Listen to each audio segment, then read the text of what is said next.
প্ৰতিশ্ৰুতি দিছিলে, প্ৰতিশ্ৰুতি দিয়াৰ পিছতো আজিলৈ পূৰণ হোৱা নাই আৰু আপোনালোকে এনেদৰে অৱস্থান ধৰ্মঘট পালন কৰিবলগীয়া হৈছে, কি ক'ব এই ক্ষেত্ৰত? হয় আমি আমাৰ মৰিগাঁও জিলাৰ জলমত্যসকলৰ তৰফৰ পৰা আপোনালোকৰ সাংবাদিক সকলৰ যোগেদি আমি জনাব বিচাৰিছোঁ যে আমাক অসম চৰকাৰে আৰু লগতে উচ্চতম বিভাগীয়সকলে আমাক যি ধৰণে বৰ্তমান সময়লৈ আমাক প্ৰতাৰণা কৰি আহিছে, তাৰ কাৰণে আমাৰ কেন্দ্ৰীয় সমিতিৰ সহযোগত আৰু আমি জিলা শাখাই সহযোগ কৰি আমি অনিৰ্দিষ্টকালীন কৰ্মবিৰতি পালন কৰিছোঁ। আমাৰ দাবী যিসমূহ আছিলে সেই দাবীসমূহ পালন তেখেতসকলে আমাক কৰি দিম বুলি কৈ আমাক বিভিন্ন ধৰণে মানে ফুটবল খেলাৰ দৰে আমাক মানে খেলি আছে।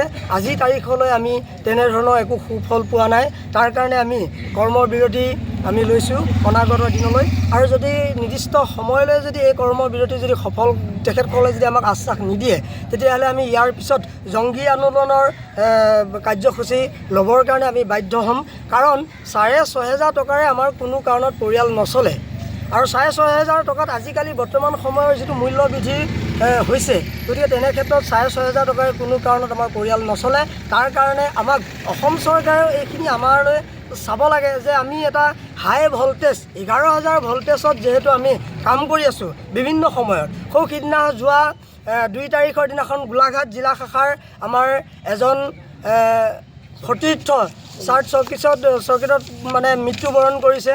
আমি ইতিমধ্যে আৰম্ভণিতে তেওঁৰ মৃত্যুৰ সদ্গতিৰ কাৰণে আমি 1 মিনিট সময় মৌন প্ৰাৰ্থনা জনাইছোঁ, তেখেতৰ আত্মাৰ সদ্গতি হওক। আৰু ঠিক তেনেকৈ আমাৰ যাতে পৰৱৰ্তী যিসকল জলমিত্ৰ আছে এনেধৰণৰ যাতে অঘটন নঘটক তাৰে আমি কামনা কৰিম। সেইটো কাৰণে আমাৰ তেনেধৰণৰ আমাৰ দাবী আছিল যে আমাক জীৱনৰ নিৰাপত্তা দিয়ক, জীৱন সুৰক্ষা কৰক। কাৰণ আমি যিটো ভল্টেজত কাম কৰি আছোঁ, গতিকে আমাক সুৰক্ষা লাগে। অহাকালিলৈ যদি আমাৰ কিবা এটা হৈ যায় তেতিয়াহ'লে আমাৰ পৰিয়ালটো কোনে চাব? তেনেধৰণৰ মানে আমাৰ দাবী আছিল। লগতে আমাক এই ফুটবল খেলাৰ দৰে বুলি পেলাই আমি যে আপোনালোকৰ আগত এতিয়া ক'ব বিচাৰিছোঁ এইটো কাৰণে, কাৰণ এংগেজমেণ্ট লেটাৰ আমাক প্ৰথমে ডিপাৰ্টমেণ্টৰ ফালৰ পৰাহে আমাক কামত লগাইছিল, কিন্তু এতিয়া আমাক ইউজাৰ সমিতিৰ ফালৰ পৰা আমাক এংগেজমেণ্ট লেটাৰ দিছে।